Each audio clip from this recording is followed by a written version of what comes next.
ಸಿದ್ದರಾಮಯ್ಯ ಮೌನದ ಹಿಂದಿರುವ ರಣತಂತ್ರವೇನು? ಸಿದ್ದರಾಮಯ್ಯನವರ ಮೌನದ ರಣತಂತ್ರವೇನು? ಮಾಜಿ ಸಿಎಂ ಮಹಾಮೌನದ ನಿಗೂಢ ರಹಸ್ಯ ಆದರೂ ಏನು ಅನ್ನುವಂತಹ ಪ್ರಶ್ನೆ. ಸಿದ್ದು ಮೌನ ಕ್ರಾಂತಿ ಹಿಂದಿರುವಂತಹ ಅಹಿಂದ ದಾಳವೇ ಅನ್ನುವಂತಹ ಪ್ರಶ್ನೆ ಈಗ ವ್ಯಕ್ತವಾಗ್ತಾ ಇದೆ. ದಾಳ ಉರುಳಿಸಲು ಮೌನಕ್ಕೆ ಜಾರಿದ್ರ ಅಹಿಂದ ನಾಯಕ. ವಿರೋಧಿಗಳಿಗೆ ನಡಕ ಹುಟ್ಟಿಸ್ತಾ ಇದೆ ಸಿದ್ದು ಮೌನಾಸ್ತ್ರ. ಸಿದ್ದರಾಮಯ್ಯ ದಿವ್ಯ ಮೌನದ ಹಿಂದಿರುವಂತಹ ಮಿಂಚಿನ ನಡೆ ಏನು ಅನ್ನುವಂತಹದ್ದೇ ದೊಡ್ಡ ಪ್ರಶ್ನೆಯಾಗಿದೆ. ಈಗ ಮೌನದೊಳಗೆ ಸದ್ದು ಮಾಡ್ತಿದೆ ಸಿದ್ದು ರಾಜಕೀಯ ಲೆಕ್ಕಾಚಾರ. ಸೈಲೆನ್ಸ್ ಅಲ್ಲೂ ಸೌಂಡ್ ಮಾಡ್ತಾ ಇದ್ದಾರೆ. ಬಿರುಗಾಳಿಗೂ ಮುನ್ನ ನಿಶಬ್ದ ಹೆಂಗಿರುತ್ತೋ ಸಿದ್ದರಾಮಯ್ಯನವರ ನಿಶಬ್ದವೂ ಕೂಡ ಹಂಗೇನಾ ಅನ್ನುವಂತಹ ಪ್ರಶ್ನೆಗಳು ವ್ಯಕ್ತವಾಗ್ತಾ ಇದೆ. ಎಲ್ಲೋ ಒಂದು ಕಡೆ ಡಿ ಕೆ ಶಿವಕುಮಾರ್ ಅವರ 2.0 ಕ್ಯಾಬಿನೆಟ್ ನಿರ್ಮಾಣ ಆಗ್ತಾ ಇದ್ದ ಹಾಗೆಯೇ ಸಿದ್ದರಾಮಯ್ಯನವರು ಮೌನವನ್ನು ವಹಿಸಿಬಿಟ್ರು. ಅವತ್ತಿನ ಮೌನ ಇವತ್ತಿನ ತನಕ ಹಾಗೆ ಕಂಟಿನ್ಯೂ ಆಗಿಕೊಂಡು ಮುಂದೆ ಬರ್ತಾನೆ ಇದೆ. ಆ ಮೌನಕ್ಕೆ ಇನ್ನೂ ಬ್ರೇಕ್ ಬಿದ್ದಿಲ್ಲ. ಸಿದ್ದರಾಮಯ್ಯನವರು ಓಪನ್ ಆಗಿ ಸಚಿವ ಸಂಪುಟದ ಬಗ್ಗೆ ಆಗಿರಬಹುದು ಅಥವಾ ಈಗಿನ ಸರ್ಕಾರದ ನಡೆಗಳ ಬಗ್ಗೆ ಆಗಿರಬಹುದು, ಡಿ ಕೆ ಶಿವಕುಮಾರ್ ಅವರ ಆಡಳಿತದ ಬಗ್ಗೆ ಆಗಿರಬಹುದು, ಮಾತಾಡ್ತಾನೆ ಇಲ್ಲ. ಆದರೆ ಮೌನವನ್ನು ವಹಿಸ್ತಾನೆ ಸಿದ್ದರಾಮಯ್ಯನವರು. ಮುಂದಿನ ರಾಜಕೀಯ ಲೆಕ್ಕಾಚಾರವನ್ನು ಹಾಕ್ತಾ ಇದ್ದಾರಾ ಅಥವಾ ಇಷ್ಟು ದಿನ ಏನು ಅಹಿಂದ ಪಾಲಿಟಿಕ್ಸನ್ನು ಮಾಡ್ಕೊಂಡು ಬಂದರು ಮತ್ತೆ ಅದೇ ಅಹಿಂದ ಪಾಲಿಟಿಕ್ಸನ್ನು ಮಾಡ್ತಾರಾ ಅಥವಾ ಅಹಿಂದ ಪಾಲಿಟಿಕ್ಸ್ನಿಂದ ಮುಂದೆ ಡಿ ಕೆ ಶಿವಕುಮಾರ್ ಅವರಿಗೆ, ರೈಟ್ ನಾವು ಮುಖ್ಯಮಂತ್ರಿ ಆಗಿರುವಂತಹ ಡಿ ಕೆ ಶಿವಕುಮಾರ್ ಅವರಿಗೆ ಏನಾದರೂ ಎಫೆಕ್ಟ್ ಆಗುತ್ತಾ ಅನ್ನುವಂಥದ್ದನ್ನು ಕಾದು ನೋಡಬೇಕಾಗಿದೆ. ಒಂದು ಬಿರುಗಾಳಿ ಬರಬೇಕಾದ್ರೆ ಎಷ್ಟು ಶಾಂತತೆಯನ್ನು ಆ ಒಂದು ಸರೌಂಡಿಂಗ್ ಮೇಂಟೈನ್ ಮಾಡಿರುತ್ತೆ ಬರೋಕ್ಕಿಂತ ಮುಂಚೆ, ಬಿರುಗಾಳಿ ಬರೋಕ್ಕಿಂತ ಮುಂಚೆ. ಹಾಗೆ ಸಿದ್ದರಾಮಯ್ಯನವರು ರೈಟ್ ನಾವು ಈಗ ಶಾಂತವಾಗಿದ್ದಾರೆ. ಮುಂದೊಂದು ದಿನಗಳಲ್ಲಿ ಬಿರುಗಾಳಿಯಾಗಿ ಯಾವ ರೀತಿಯಾಗಿ ಕನ್ವರ್ಟ್ ಆಗ್ತಾರೆ ಅನ್ನುವಂಥದ್ದೇ ಈಗ ದೊಡ್ಡ ಪ್ರಶ್ನೆ ಆಗಿದೆ. ಎಸ್, ಆ್ಯಂಡ್ ಇದಕ್ಕೆ ಸಂಬಂಧಪಟ್ಟಂತೆ ಒನ್ ಮೋರ್ ಬ್ರೇಕಿಂಗ್ ಇದೆ. Come on, let's check it out. One more breaking place.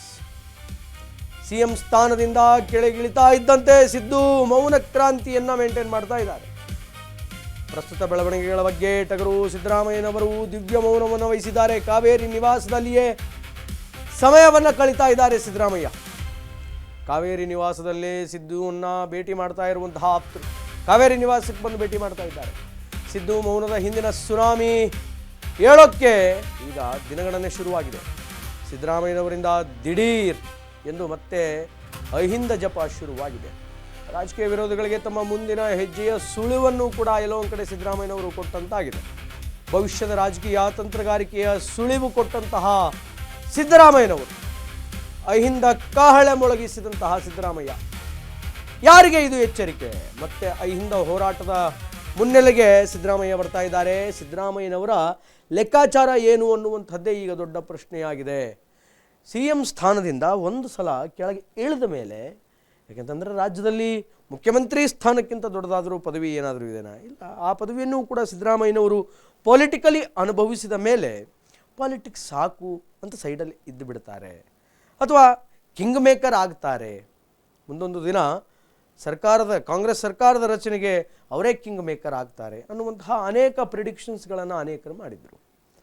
ಆದರೆ ಸಚಿವ ಸಂಪುಟದ ವಿಸ್ತರಣೆ ಏನಾಯಿತು? ಡಿ ಕೆ ಶಿವಕುಮಾರ್ ಅವರು ಮುಖ್ಯಮಂತ್ರಿ ಆದಮೇಲೆ ಡಿ ಕೆ ಶಿವಕುಮಾರ್ 2.0 ಕ್ಯಾಬಿನೆಟಲ್ಲಿ ಕಿಂಗ್ ಮೇಕರ್ ಆಗೋದಿರಲಿ, ಸಿದ್ದರಾಮಯ್ಯನವರ ಪಟ್ಟಿಗೆ ಮನ್ನಣೆಯೂ ಕೂಡ ಸಿಗಲಿಲ್ಲ ಅನ್ನುವಂಥದ್ದು ಯೂನಿವರ್ಸಲ್ ಟ್ರೂತ್. ಆ ಕಾರಣಕ್ಕೆ ಸಿದ್ದರಾಮಯ್ಯನವರು ಶಾಂತಿಯನ್ನು ಪಾಲಿಸ್ತಾ ಇದ್ದಾರಾ? ಅಥವಾ ಈ ಹಿಂದೆ ಸಿದ್ದರಾಮಯ್ಯನವರು ಹೇಳಿದರು ಐ ವಿಲ್ ಬಿ ರಿಟೈರ್ಡ್ ಆಗ್ತೀನಿ, ನಾನು ಪಾಲಿಟಿಕ್ಸಿಂದ ರಿಟೈರ್ಡ್ ಆಗ್ತೀನಿ ಅಂತ ಹೇಳಿದರು. ಆದರೆ ರಿಟೈರ್ಡ್ ಆಗ್ತೀನಿ ಅಂತ ಹೇಳಿದಂತಹ ಸಿದ್ದರಾಮಯ್ಯನವರು ಮುಖ್ಯಮಂತ್ರಿ ಸ್ಥಾನವನ್ನು ಕೂಡ ಬಿಟ್ಟುಕೊಟ್ರು. ಇದಾದ ಮೇಲೆ ವಾಟ್ಸ್ ಹ್ಯಾಪನಿಂಗ್ ಇನ್ ಕಾಂಗ್ರೆಸ್ ಅನ್ನೋದನ್ನು ಅಬ್ಸರ್ವ್ ಮಾಡ್ತಾರೆ ಅಥವಾ ಕಾಂಗ್ರೆಸ್ಸಲ್ಲಿ ಏನಾಗಬೇಕು ಮುಂದೆ ಅನ್ನುವಂಥ ವಿಚಾರಗಳ ಬಗ್ಗೆ ಸಜೆಸ್ಟ್ ಮಾಡ್ತಾರೆ ಅಂತ ಅಂದ್ಕೊಂಡ್ರೆ, ಈಗ ಏಕಾಏಕಿ ಅಹಿಂದ ಜಪವನ್ನು ಏಕಾಏಕಿ ಶುರು ಮಾಡಿದ್ದಾರೆ. ಅಂದರೆ ರಾಜಕೀಯ ವಿರೋಧಿಗಳಿಗೆ, ಯಾವುದೇ ವಿರೋಧಿಗಳಾಗಿರಲಿ, ಬಹಿರಂಗ ವಿರೋಧಿಗಳಾಗಿರುವಂತಹ JDS ಮತ್ತು BJP ಆಗಿರ್ಬೋದು ಅಥವಾ ಕಾಂಗ್ರೆಸ್ನಲ್ಲಿ ಆಗಿರ್ಬೋದು, ಅವರಿಗೊಂದು ಹಿಂಟನ್ನು ಕೊಡ್ತಾ ಇದ್ದಾರೆ ಮುಂದಿನ ರಾಜಕೀಯದ ನಡೆಯ ಬಗ್ಗೆ. ಎಸ್, ಇದಕ್ಕೆ ಸಂಬಂಧಪಟ್ಟಂತೆ ಒನ್ ಮೋರ್ ಬ್ರೇಕಿಂಗ್ ಇದೆ. Let's check it out. Breaking ಏನು ಅನ್ನುವಂಥದ್ದನ್ನು ನೋಡ್ಕೊಂಬರೋಣ. ಆ್ಯಂಡ್ ಅದಕ್ಕೂ ಮುಂಚೆ ಸಿದ್ದರಾಮಯ್ಯನವರೇ ಮಾತನಾಡಿರುವಂತಹ ಒಂದು ಬೈಟ್ ಇದೆ, ಚೆಕ್ ಇಟ್ ಔಟ್. ಬೈಟಲ್ಲಿ ಏನು ಹೇಳಿದ್ದಾರೆ ಸಿದ್ದರಾಮಯ್ಯನವರು ಅನ್ನುವಂಥದ್ದನ್ನು ಕೇಳ್ಕೊಂಬರೋಣ. Byte please. ಸಂಘಟನೆ ನಡೀತಾ ಇದೆ. ಶೋಷಿತ ವರ್ಗಗಳು ಹೆಸರಿನಲ್ಲಿ ಅಹಿಂದ ಸಂಘಟನೆ ನಡೀತಾ ಇದೆ. ಈಗ 6ನೇ ತಾರೀಕು ಹಿಂದುಳಿದ ಜಾತಿಗಳ ಒಕ್ಕೂಟದ ವತಿಯಿಂದ 25ನೇ ವರ್ಷ ಆಗಿರ್ತಕ್ಕಂಥದ್ದು. ಅದಕ್ಕೆ ಹಿಂದುಳಿದ ಜಾತಿಗಳ ಒಕ್ಕೂಟ 25, ನಾನು ಅದರಲ್ಲಿ ಭಾಗವಹಿಸ್ತಾ ಇದ್ದೀನಿ. ಇದೇ ಸಂಘಟನೆ ನಡೀತಾ ಇದೆ. ಶೋಷಿತ ವರ್ಗಗಳು ಹೆಸರಿನಲ್ಲಿ ಅಹಿಂದ ಸಂಘಟನೆ ನಡೀತಾ ಇದೆ. ಈಗ 6ನೇ ತಾರೀಕು ಹಿಂದುಳಿದ ಜಾತಿಗಳ ಒಕ್ಕೂಟದ ವತಿಯಿಂದ 25ನೇ ವರ್ಷ ಆಗಿರ್ತಕ್ಕಂಥದ್ದು. ಅದಕ್ಕೆ ಹಿಂದುಳಿದ ಜಾತಿಗಳ ಒಕ್ಕೂಟ 25, ನಾನು ಅದರಲ್ಲಿ ಎಸ್, ಅಹಿಂದ ಮತಗಳನ್ನು ಹೊಂದಿರುವಂತಹ ಏಕೈಕ ನಾಯಕ ರಾಜ್ಯದಲ್ಲಿ ಯಾರಾದರೂ ಇದ್ದಾರೆ ಅಂತಂದರೆ that is one and only ಸಿದ್ದರಾಮಯ್ಯನವರು, ಅದು ಕಾಂಗ್ರೆಸ್ ಪಕ್ಷದಲ್ಲಿ. ಸೊ ಆದ್ದರಿಂದ ಅಹಿಂದ ಮತಗಳು ಯಾವತ್ತೂ ನನ್ನ ಕೈ ತಪ್ಪಿ ಹೋಗೋದಿಲ್ಲ ಅನ್ನುವಂತಹ ಭರವಸೆ ಎಲ್ಲೋ ಒಂದು ಕಡೆ ಬಹಳ ದೃಢವಾಗಿ ಸಿದ್ದರಾಮಯ್ಯನವರಿಗಿದೆ. ಆದ್ದರಿಂದ ಆ ಅಹಿಂದ ಮತಗಳನ್ನು ಇಟ್ಕೊಂಡೇ ಸಿದ್ದರಾಮಯ್ಯನವರು ಮುಂದೆ ಪಾಲಿಟಿಕ್ಸನ್ನು ಮಾಡ್ತಾರೆ. ನಾನು ಆಗಲೇ ಹೇಳ್ತಾ ಇದ್ದೆ, ರಾಜಕೀಯ ವಿರೋಧಿಗಳಿಗೆ ಇದು ಒಂದು ಎಚ್ಚರಿಕೆ ಅಂತ ಹೇಳ್ತಾ ಇದ್ದೆ. ಅಂದರೆ ಮುಂದಿನ ರಾಜಕೀಯ ಲೆಕ್ಕಾಚಾರವನ್ನು ಸಿದ್ದರಾಮಯ್ಯನವರು ಅಹಿಂದ ಮತಗಳನ್ನು ಹಿಡ್ಕೊಂಡು ಮಾಡ್ತಾ ಇದ್ದಾರೆ. ಅದು BJP-ಯವರಿಗೆ, JDS ಅವರಿಗೆ ಆಗಿರಬಹುದು, ಅಥವಾ ಅವರ ಪಕ್ಷದಲ್ಲಿ ಯಾರ್ಯಾರು ಅವರ ವಿರೋಧಿಗಳಿದ್ದಾರೆ ಅವರಿಗೂ ಕೂಡ ಆಗಿರಬಹುದು. ಆ್ಯಂಡ್ ಇದಕ್ಕೆ ಸಂಬಂಧಪಟ್ಟಂತೆ ಒನ್ ಮೋರ್ ಬ್ರೇಕಿಂಗ್ ಇದೆ. Come on, let's check it out. ಆ ಬ್ರೇಕಿಂಗ್ ಏನು ಅನ್ನುವಂಥದ್ದನ್ನು ನೋಡ್ಕೊಂಬರೋಣ. Breaking news. ಸಿದ್ದರಾಮಯ್ಯ ಅಹಿಂದ ಚಳವಳಿ ರೂವಾರಿಯಾಗಿದ್ದೇ ರಣರೋಚಕ. ಅಂದು ದಳಕೋಟೆಯಲ್ಲಿ ಭುಗಿಲೆದ್ದಿತ್ತು ಆಂತರಿಕ ಕಚ್ಚಾಟ. 2004ರಲ್ಲಿ CM ಪಟ್ಟ ಸಿಗದೆ ನಿರಾಶೆಯನ್ನು ಹೊಂದಿದ್ದರು ಸಿದ್ದರಾಮಯ್ಯ. ಪಕ್ಷ ವಿರೋಧಿ ಚಟುವಟಿಕೆ ಆರೋಪದ ಮೇಲೆ JDSನಿಂದ ಉಚ್ಚಾಟನೆಯಾಗಿದ್ದರು ಸಿದ್ದರಾಮಯ್ಯನವರು. ಆಗ JDSನಿಂದ ಹೊರಬಂದಂತಹ ಸಿದ್ದು ಬಳಸಿದ್ದೇ ಅಹಿಂದ ಅನ್ನುವಂತಹ ಒಂದು ಬ್ರಹ್ಮಾಸ್ತ್ರ. 2005ರಲ್ಲಿ ಬೃಹತ್ ಅಹಿಂದ ಸಮಾವೇಶವನ್ನು ಆಯೋಜಿಸಿದಂತಹ ಸಿದ್ದರಾಮಯ್ಯ ಅಹಿಂದವನ್ನು ರಾಜಕೀಯ ಹೋರಾಟವನ್ನಾಗಿ ಕನ್ವರ್ಟ್ ಮಾಡಿದಂತಹ ನಾಯಕ ಸಿದ್ದರಾಮಯ್ಯ.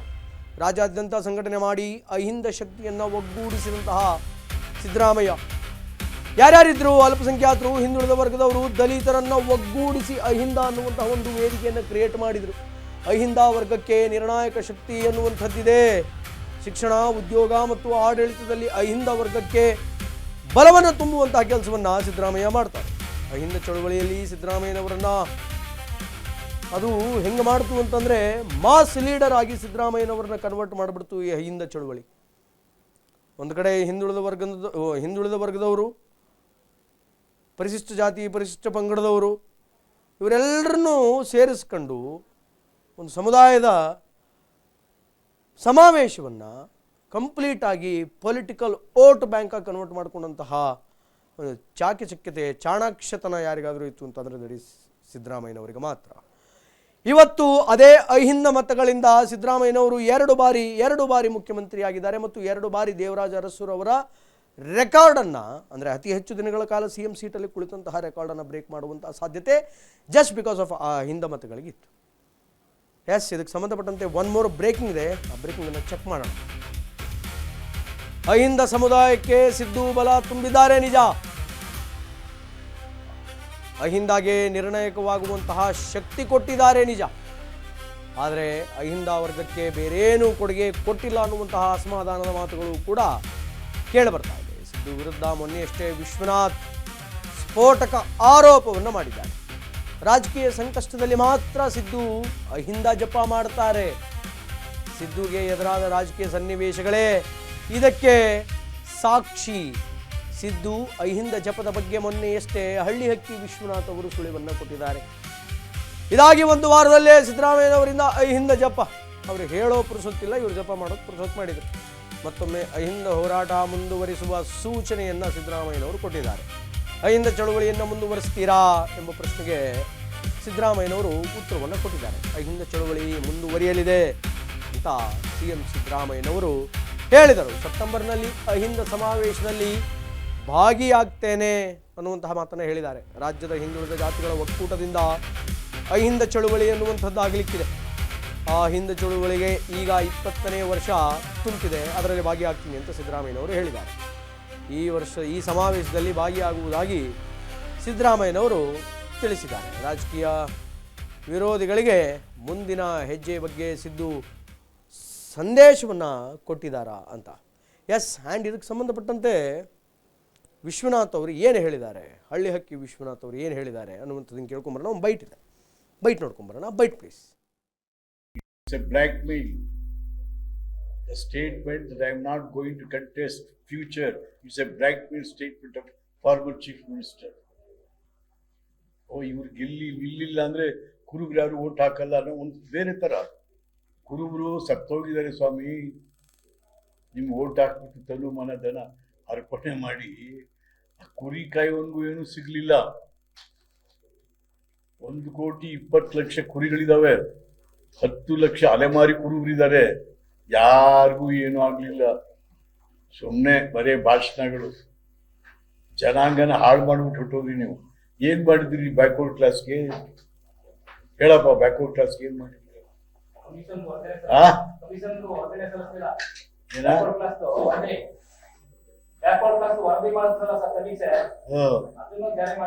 ಅದು ಇಲ್ಲ, 10 ವರ್ಷ ತಲೆದಸಿಗೆ ಹಾಕೊಂಡು ಮನೆ ಕಂಬಿಟ್ಟು ಆಮೇಲೆ ಎದ್ದು ನಿಧಾನವಾಗಿ ತಗೊಂಡ್ರಿ ಇನ್ನೊಂದ ಅಂತ ಕೊಟ್ಟು, ಅದರಿಂದ ಸುಮ್ಮನೆ ಬರೀ ಬುಡಂಗಿ. ಶೋಷಿತ ವರ್ಗಗಳು ಹೆಸರಿನಲ್ಲಿ ಅಹಿಂದ ಸಂಘಟನೆ ನಡೀತಾ ಇದೆ. ಈಗ 6ನೇ ತಾರೀಕು ಹಿಂದುಳಿದ ಜಾತಿಗಳ ಒಕ್ಕೂಟದ ವತಿಯಿಂದ 25ನೇ ವರ್ಷ ಆಗಿರ್ತಕ್ಕಂಥದ್ದು. ಅದಕ್ಕೆ ಹಿಂದುಳಿದ ಜಾತಿಗಳ ಒಕ್ಕೂಟ 25, ನಾನು ಅದರಲ್ಲಿ ಭಾಗವಹಿಸ್ತಾ ಇದ್ದೀನಿ. ಇದೇ ಎಸ್, ಇದು ಹಳ್ಳಿಹಕ್ಕಿ ವಿಶ್ವನಾಥ್ ಅವರ ಒಂದು ಹೇಳಿಕೆ. ಕಳೆದ 1 ವಾರಗಳ ಹಿಂದೆ ಆಡಿದಂತಹ ಮಾತಿದು ವಿಶ್ವನಾಥ್ ಅವರು. ಸಿದ್ದರಾಮಯ್ಯನವರು ಅಹಿಂದ ಅಂತಾರೆ. ಅಹಿಂದ ಸಮುದಾಯಕ್ಕೆ ಏನು ಮಾಡಿದ್ದಾರೆ? ಅವರದ್ದೇ ಸಮುದಾಯ, ಕುರುಬ ಸಮುದಾಯ, ಅದಕ್ಕೆ ಏನು ಮಾಡಿದ್ದಾರೆ ಅನ್ನುವಂತಹ ಪ್ರಶ್ನೆಯನ್ನು ಮಾಡಿದ್ದಾರೆ. ಪೊಲಿಟಿಕಲಿ ಯಾವಾಗ ಕುತ್ತು ಬರುತ್ತೋ ಆವಾಗ ಅಹಿಂದ ನೆನಪಾಗುತ್ತೆ ಸಿದ್ದರಾಮಯ್ಯನವರಿಗೆ ಅಂತ ಅವರು ಆರೋಪ ಮಾಡಿದ್ದಾರೆ. ಬಟ್ ಅದಾಗಿ ಅಂದರೆ ಅವರು ಆ ಸ್ಟೇಟ್ಮೆಂಟನ್ನು ಕೊಟ್ಟು 1 ವಾರದಲ್ಲಿ ಇವತ್ತು ಸಿದ್ದರಾಮಯ್ಯನವರು ಮತ್ತೆ ಅಹಿಂದ ಹೋರಾಟವನ್ನು ಮಾಡ್ತೀನಿ ಅಂತ ಹೇಳಿದರು. ಓಕೆ, ಕಾದು ನೋಡೋಣ ಅಹಿಂದ ಹೋರಾಟ ಹೆಂಗಿರುತ್ತೆ, ಸಿದ್ದರಾಮಯ್ಯನವರು ಹೆಂಗೆ ಮುಂದಿನ ಪೊಲಿಟಿಕಲ್ ನಡೆಯನ್ನು ಬೆಳೆಸ್ಕೊಂಡು ಹೋಗ್ತಾರೆ ಅನ್ನುವಂಥದ್ದು.